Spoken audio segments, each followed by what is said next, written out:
I'm joined with a lovely lady out of Nashville, Tennessee, singer songwriter by the name of Roxie Randle. Very cool name, by the way, and she's joining me right now. How's it going? Hey, oh, thanks. That was my mom and dad. Yes. So Thanks shout to my mom and dad for my unique name. It's my real name. shout out to Mama Randle and Papa Randle. I'm gonna just call them That's that. right. So great to have you on, and thank you so much for calling in. You Um, bet. let's go ahead and get right to it. Um, Okay. how did you get started into music? Well, I don't really ever remember not being in music. It was just always I just always was. My mom and dad actually had a band together before I was born, and I grew up listening to my grandpa play guitar and play piano in the living room, and basically, as soon as I could work a tape recorder, I was recording myself singing to the radio and making songs and stuff like that. But um, as far as getting started in the Nashville version of music, or what got me to Nashville, I'd say that started with performing with my mom. Um, when I was in high school, she and our cousin had started singing together, and at one of the gigs, they let me come up and sing a couple songs, and that kind of started my journey to Nashville, I think. Nashville, without a doubt, very popular place to be, Mhm. especially when you're trying to get into music. Yep. I mean, for Nashville in particular, it may be considered the mecca of country music. Um, I Definitely. and I know a lot, and I've interviewed a lot of independent singers in Nashville, and I like to use this phrase like you can go to a grocery store and you run into a country singer, you may not even know it. Right. That's how big Nashville is in its music scene. A lot of talented musicians out there, not just on the mainstream, but independently unsigned, talented Mhm. artists as well. Oh my gosh. So It's it's sickening almost how much talent there is in this town, and that is unrecognized, you know. And I purposely don't use the word undiscovered because they're there, you know. They're just not recognized for their talent, and they're not considered, you know, by the major labels for whatever reason. It's really um, there's just a lot of phenomenal singer songwriters in this town. very, very true. So for you as an artist, who do you consider your influences in music? It could be anyone locally or mainstream or anyone in particular. Who do you consider your influences in music? Yeah, it kind of ranges all over. I mean, I love everything. I listen to everything from Sia to indie singer-songwriters like Mindy Smith and Sean Colvin, and I listen to some country, Trisha Yearwood, Shania Twain, a couple of my favorites there, and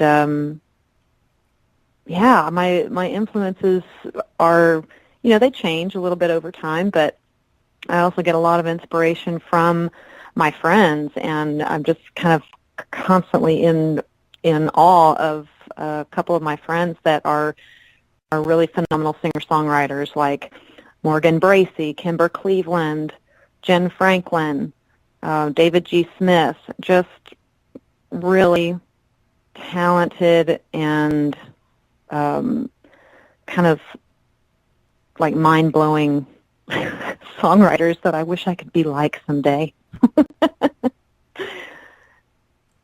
I love Sia. She very talented artist herself. Mhm. She's got a vibe about her that is just worth listening to. Just good vibes about her, and Yeah, when you listen to her, you're guaranteed having a good time. Uh, she this is true. she got good vibes. That's probably my best way of describing her. Um, so we have come and gone with the first month of 2018. February is here. Yeah. So you as what do you have in store for the coming months of 2018? New music, more shows. What do you have in store in the coming months of this year? Yeah, I've got a few gigs coming up in February and March. I've got a week's worth of dates scheduled at the Tropicana Casino in Evansville, Indiana. I'll be playing there with a trio the week of February 11th, from February 11th to the 15th, 16th, I think it is. And then in March, on March 15th, I'll be playing at the Bluebird Cafe here in Nashville. And for anybody who might not know what the Bluebird Cafe is, just a premier singer-songwriter venue here in town, and it's a listening room. So there's no talking aloud. People are just sitting there staring holes through you while you do your original music. That's awesome. And yeah, it's a nerve-wracking place to play. I do enjoy playing there, but I've never been so nervous as I have been playing at the Bluebird Cafe, and it's a tiny, tiny room. I don't know if they even have 100 per capacity in there. It's very small, and it's very intimate, and people sitting literally at the edge of the stage. It's a very small stage, too. It's probably, I don't know, 12 feet by 6 feet or something like that, and it's just very intimate, and it always makes me kind of nervous to play there, but it's a privilege also, so I'm excited to do that.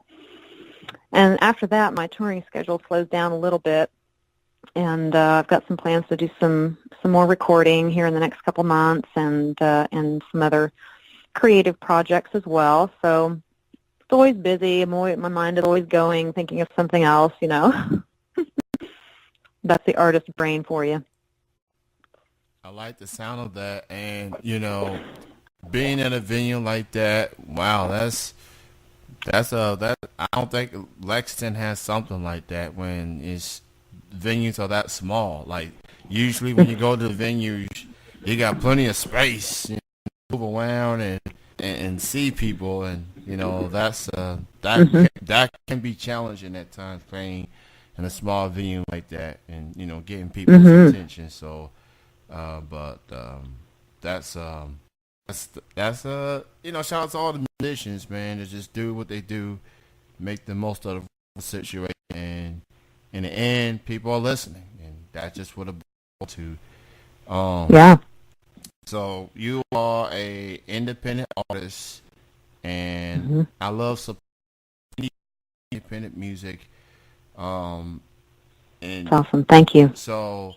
And every now and then, independent musicians have their share of challenges. For you, as an independent artist, what do you consider the biggest challenge that you face as an independent artist? Money. the one word answer there, but and how that relates to growing a fan base, and not just a fan base as far as like the number of fans you have, or the number of Twitter followers you have, or numbers, but growing a loyal fan base that of diehard fans that will just like be with you no matter what you're doing. And a lot of indie artists end up just like spinning their wheels and trying to do the YouTube thing, and who knows what sort of formula or algorithm or whatever is at play when something goes viral, or some artist becomes a household name overnight. It's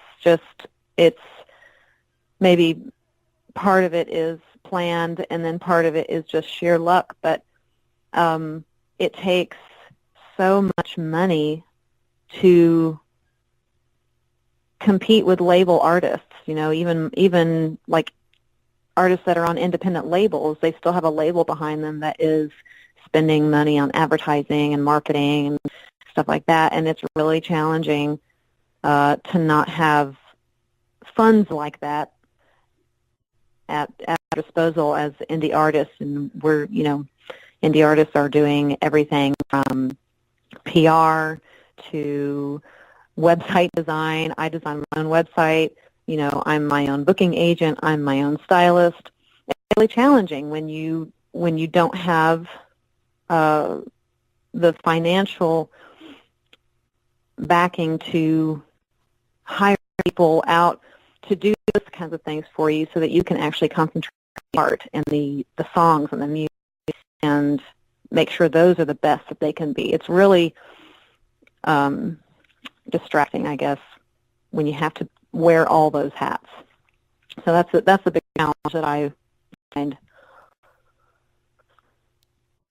The funding part is definitely one thing that I hear from variety of independent artists that does literally everything, and going to the studio and recording these songs, and trying to get the CDs and get it on digital sites and stuff like that.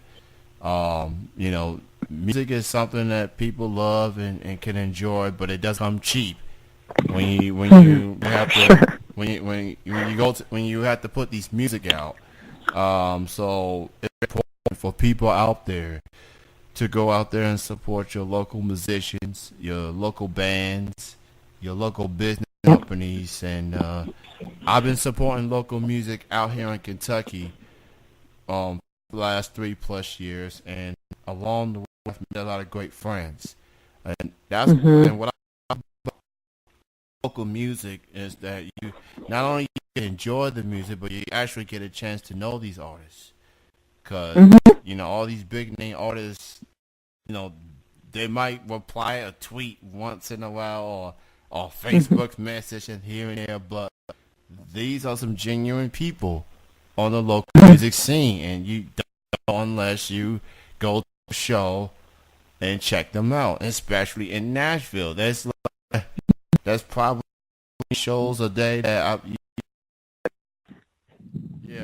they're right there. And they're good people. A lot of good people. So again, I'll say this: support your local artists, support your locals. Very good people out there. You know how people nowadays like to categorize this and how they sound and the type of music that they do. With that being said, how do you best describe your music? Do you consider yourself country, Americana, a blend of both? Like, how would you best describe your music? Yeah, it's always a challenging question, but what I have on the homepage of my website is really the best way I can explain my style, and that's if you threw Martina McBride and Sean Colvin and Colby Calais in a blender, you'd get me. Basically, play temporary acoustic singer-songwritery. It feels like more than ever before, more than just one. They feel like they can blend two genres and make it work. And I've heard you for quite some time now, and I thoroughly enjoy it. Thank you. It's very unique about it, sound about it, singing voice is lovely, and Thank you. and it's definitely must hear music to me. And Aw, thanks. so, and people say, well, I listen to all types of music, man. It's no longer about this of one thing that I'm gonna nod my head to it. So you got my head nodding. So That's awesome. so So when you're listening to my music, do you think I sound country? What do you think I am? I like it. I like the music for sure. Awesome. So Thanks, Kenny. so I would definitely, no matter what level you're at. I don't care if you're just now picking up guitar for the first time or if you've been playing for years. I recommend taking lessons because there's always something new to learn. Be teachable, and be specific with your goals. Know what you're going for. Know what you want, and know your audience. What your core audience is for your music, and that goes along with knowing what your brand is. You have to have a pretty clear vision of what your brand is as an artist, your image and your style of music. And, that's not to say you can't blend different genres like we're talking about. You have to have the freedom to, combine a lot of different influences, but it's still got to be your own sound, and that is essential. If you're an artist, you've got to have a voice. So what is your voice? Just get real clear on that, and just be willing to work hard. It's a really hard business. If you don't love it, then it's going to be really frustrating. I mean, it's frustrating when you do love it. So you have to really love it and just, be willing to do it for the music, and that's it. And just be all in, Well said, well said. And for people that wants to hear your music and learn more of your upcoming shows and things like that, you got the official website, RoxieRandle.com, RoxieRandle.com, and check out her music, check out her band, check out the shows, go purchase the music, and and show your support. And my last question before I let you go, what do you consider the biggest highlight of your career? It could be a song that you recorded or a show that you was a part of. What do you consider your biggest highlight of your career? Well, I would hope that the biggest highlight of my career hasn't happened yet. I want to have something to look forward to. And I've had a lot of highlights so far. I've gotten to sing with Shania Twain. I've had a minor indie label cut. I've had some song placements in movies and commercials, and I'm always learning and growing, and want to know what's next. So I'm very thankful for the opportunities I've had thus far, but as far as like the biggest highlight, I think that's yet to come, and I'm looking forward to it. Girl, you just warmed my heart with mentioning Shania Twain. She was one of the first singers that made me start listening to country music. Feel Like a Woman music video. I mean, Yeah. yeah, that got my attention. And she's a beautiful woman, a very talented singer songwriter. And I hear she can rap too. I did see the Drop the Mic episode when she rapped against Megan Trainor. That was that was very interesting. I just want to put that out there. As for I saw a preview for that, but I haven't watched the whole thing. Well, they did have their punchlines towards each other. And I'm not gonna spoil like who won or not, but they did have their punchlines towards each other. So it's on YouTube, so somewhere the whole thing. So definitely worth watching. I'll say that. I'll check it out. As far as my favorite current country singer, I live in Kentucky, and I gotta go with the guy Chris Stapleton. Who won 3 Grammys as of last week. He's making a name for himself, making us Kentuckians proud. And so Chris Stapleton, he's that guy right now. So, um, He's way talented. Just a super, super talented guy. and and I heard a song he did with Justin Timberlake on his new album just came out yesterday. That was pretty nice Oh, too. So, I'll have to check that out. yeah, he kind of went. Although he's more like a pop singer, but it was a different type of song that you normally hear. Okay. If you love their rendition of Tennessee Whiskey together, I think you're gonna like this one too. All So, right. well, it was great chatting with you, Roxy. Thank you so much for your time. Continued You bet. success, and hopefully you'll come here, or I'll come your way to see you perform in person. I know you performed in Kentucky before, so maybe there's an ounce of hope. So, uh, so Yeah, I mean, yeah, if the gig is there, I'll go.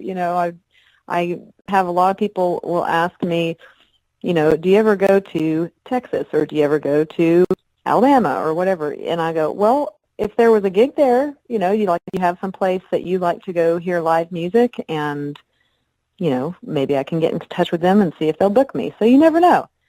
You never know. I'm all over.